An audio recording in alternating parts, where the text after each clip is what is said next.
Hello everyone, welcome to my channel. आज की इस वीडियो में हम डिस्कस करने वाले हैं 1.3 topic that is westernisation and globalisation. ठीक है, तो ग्लोबलाइजेशन क्या होता है ये तो आपको ऑलरेडी पता चल चुका है, क्योंकि इससे पहले जो हमने दो टॉपिक डिस्कस किए हैं वहाँ पे मैंने आपको बताया था कि ग्लोबलाइजेशन क्या होता है। ठीक है, मीन्स कि जहाँ पे कंट्रीज़ जो हैं इंटरकनेक्ट होती हैं, एक प्रोसेस होता है। ठीक है, तो अब बात करते हैं मेनली फोकस जो हमारा है दैट इज़ वेस्टर्नाइजेशन क्या होती है। ठीक है, सबसे पहले हमने समझा कि वेस्टर्नाइजेशन क्या होती है, देन हम डिस्कस करेंगे कि इम्पैक्ट क्या है वेस्टर्नाइजेशन के ग्लोबलाइजेशन पर, या रिलेशनशिप क्या है दोनों के बीच में। ठीक है, तो वेस्टर्नाइजेशन क्या होती है। तो वेस्टर्नाइजेशन एक प्रोसेस है through which non western societies adopt करते हैं वेस्टर्न कल्चर को। मीन्स कि जो नॉन वेस्टर्न कंट्रीज़ जो सोसाइटीज़ जो हैं वो अडॉप्ट करती हैं वेस्टर्न कल्चर को, वैल्यूज़ को, टेक्नोलॉजी को एंड लाइफस्टाइल को। ठीक है, दैट इज़ वेस्टर्नाइजेशन। ये जो वेस्टर्नाइजेशन प्रोसेस है ये एसोसिएट करता है किसके साथ, यूरोपियन एंड अमेरिकन जो कंट्रीज़ हैं, ठीक है, इनके इन्फ्लुएंस के साथ।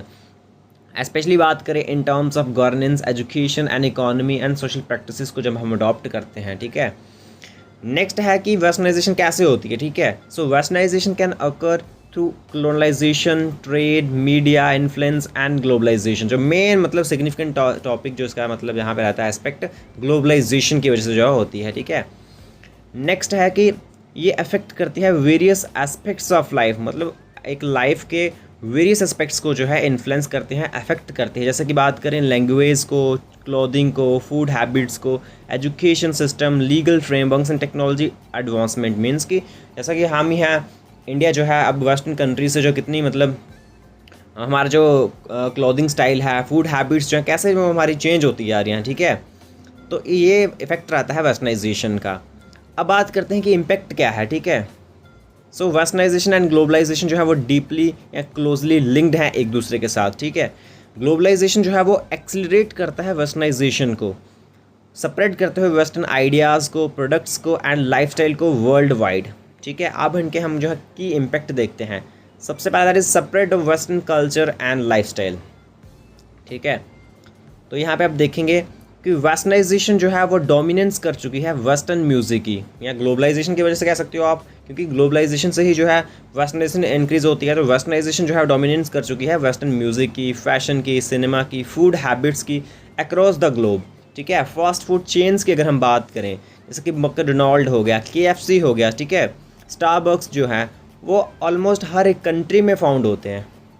देन जो हॉलीवुड मूवीज़ हैं, इंग्लिश म्यूज़िक जो है, वेस्टर्न जो फैशन ट्रेंड्स हैं वो आल्सो इन्फ्लुएंस करते हैं हमारे कल्चर को world wide.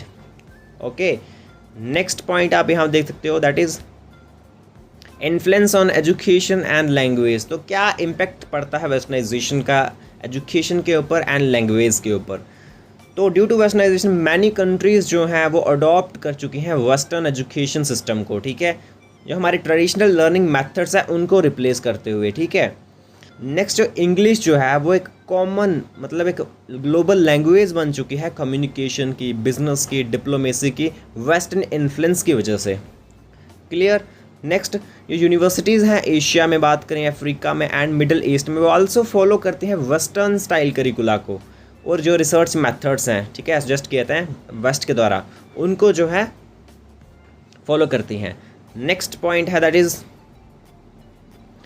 Economic and business practices. क्या इम्पैक्ट पड़ता है इकोनॉमिक एंड बिजनेस प्रैक्टिसेस के ऊपर वेस्टर्नाइजेशन का। तो वेस्टर्नाइजेशन जो है वो प्रमोट करती है कैपिटलिज्म को, ठीक है, फ्री मार्केट्स को एंड कॉरपोरेट कल्चर को, जो कि ग्लोबल ट्रेड को एंड बिजनेस मॉडल्स को जो है शेप करता है। देन जो मल्टीनेशनल कंपनीज़ की अगर हम बात करें, MNCs की, जो कॉरपोरेशंस हैं जैसे कि एप्पल हो गया, माइक्रोसॉफ्ट हो गया, अमेजोन, वो डोमिनेट करते हैं वर्ल्ड मार्केट्स में। ठीक है, मैनी डेवलपिंग कंट्रीज़ जो हैं, बहुत सारी ऐसी कंट्रीज़ हैं जो कि फॉलो करती हैं वेस्टर्न बैंकिंग को, स्टॉक मार्केट को एंड इकोनॉमिक पॉलिसीज़ को। क्लियर। नेक्स्ट है that is you can see changes in governance and law. तो वेस्टर्नाइजेशन से आल्सो बहुत सारी चेंजेस जो हैं गवर्नेंस प्रोसेसेस में एंड लॉज में जो है आ चुकी हैं। मैनी नेशंस जो है वो अडॉप्ट कर चुके हैं डेमोक्रेसी को। ठीक है, ये वेस्टर्न मतलब जो कॉन्सेप्ट जो है वेस्टर्न ने ही जो है क्रिएट किए हैं। ठीक है, ह्यूमन राइट्स की लॉज की बात करें, देन कॉन्स्टिट्यूशनल गवर्नेंस की बात करें based on western models, mean कि वेस्टर्न मॉडल्स के बेसिस पे जो है कंट्रीज जो है इन कॉन्सेप्ट्स को अडॉप्ट कर रही हैं।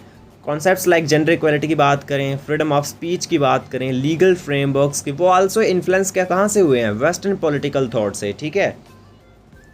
नेक्स्ट ऑर्गेनाइजेशंस जो हैं जैसे कि यूनाइटेड नेशन हो गया, वर्ल्ड ट्रेड ऑर्गेनाइजेशन हो गया, ये आल्सो वेस्टर्न स्टाइल जो ग्लोबल गवर्नेंस, मतलब ग्लोबल लेवल पे जो गवर्नेंस प्रोसेस जो मतलब जो गवर्नेंस चलती है तो वो आल्सो किसके अकॉर्डिंग चलती है, वेस्टर्न स्टाइल के अकॉर्डिंग, ठीक है। नेक्स्ट है that is impact on social and family structures. तो अब की वेस्टर्नाइजेशन का या ग्लोबलाइजेशन का क्या इम्पैक्ट पड़ता है हमारे सोशल एंड फैमिली स्ट्रक्चर्स जो हैं, ठीक है। तो ट्रेडिशनली मतलब जो ट्रेडिशनल फैमिलीज मतलब जो ट्रेडिशनल फैमिलीज वैल्यू हैं जो वो चेंज हो रही हैं एक शिफ्ट के साथ toward individual instead of collectivism, ठीक है। यहाँ पे एक पर्सन को जो है इंपॉर्टेंस मिल रही है इंस्टेड ऑफ कलेक्टिविज्म।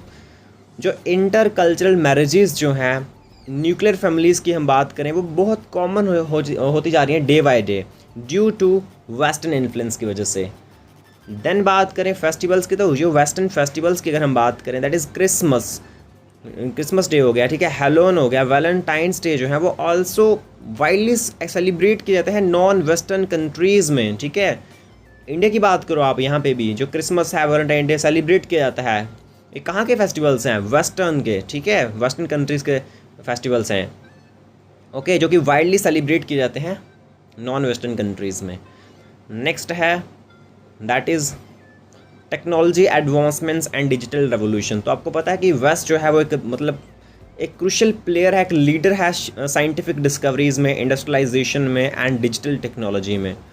जो राइज़ है सोशल मीडिया की अगर बात करें, फेसबुक जो है, इंस्टाग्राम जो है, ट्विटर है, वो वेस्टर्न आइडियाज़ को जो है और लाइफस्टाइल को जो है ग्लोबल लेवल पे या ग्लोबली जो है सेपरेट कर चुके हैं ये जो सोशल मीडिया प्लेटफॉर्म्स हैं, ओके। नेक्स्ट जो वेस्टर्न मेडिकल एडवांस मतलब मेडिकली अगर बात करें हम, तो ये वेस्टर्न जो है वहाँ पे भी एडवांस है, ठीक है, जो कि इम्प्रूव कर चुका है ग्लोबल हेल्थ केयर सिस्टम को, ठीक है। नेक्स्ट आप बात करते हैं कॉन्क्लूज़न की। सो कॉन्क्लूज़न पे आप यहाँ पे देख सकते हो दैट इज़ वेस्टर्नाइजेशन जो है एक सिग्निफिकेंट रोल प्ले करती है मॉडर्न ग्लोबलाइजेशन को, मतलब जो मॉडर्न ग्लोबलाइजेशन है उसको शेप करने में, कल्चर को इन्फ्लुएंस करते हुए इकोनॉमी को, टेक्नोलॉजी को एंड गवर्नेंस को वर्ल्ड वाइड, ठीक है। देखो एक तरफ तो ऑल्दो ये मतलब इकोनॉमिक ग्रोथ तो होती है इसकी वजह से, ठीक है, लेकिन ये आल्सो कल्चरल इरोजन के लिए लीड करता है, क्योंकि जब हम वेस्टर्न कंट्रीज़ के कल्चर अडॉप्ट करते हैं, फूड हैबिट्स को अडॉप्ट करते हैं, तो हम जो अपना खुद का कल्चर होता है उसको जो है इरोज करते हैं, उसको जो है फॉरगेट कर जाते हैं, ठीक है, और हम दूसरी कंट्री के ऊपर डिपेंड हो जाते हैं, ठीक है। और इससे आल्सो कुछ इन्वायरमेंटल कंसर्न्स जो हैं फेस करने को हमें मिलते हैं, okay. So that was all about this concept that is westernisation and globalisation.